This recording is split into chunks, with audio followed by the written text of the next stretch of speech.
Hello friends, আজকে আমরা পৌঁছে গেছি ফুচকা পাড়া। হ্যাঁ, ঠিক শুনছো, ফুচকা পাড়া।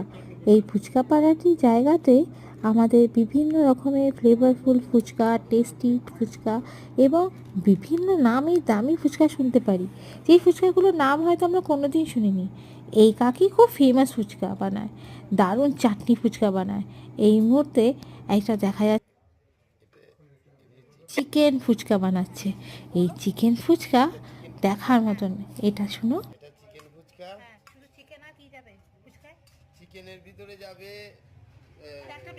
আমাকে চাটনি ফুচকা দিও না, তাহলে আমাকে এই মুহূর্তে চিকেন ফুচকা খাবো, হঠাৎ করে চাটনি ফুচকার ডিসিশনটা ক্যান্সেল করলাম। দেখা যাক এবার চিকেন ফুচকাটা উনি কীভাবে আর কেমন করে আমার জন্য বানিয়ে দিচ্ছে।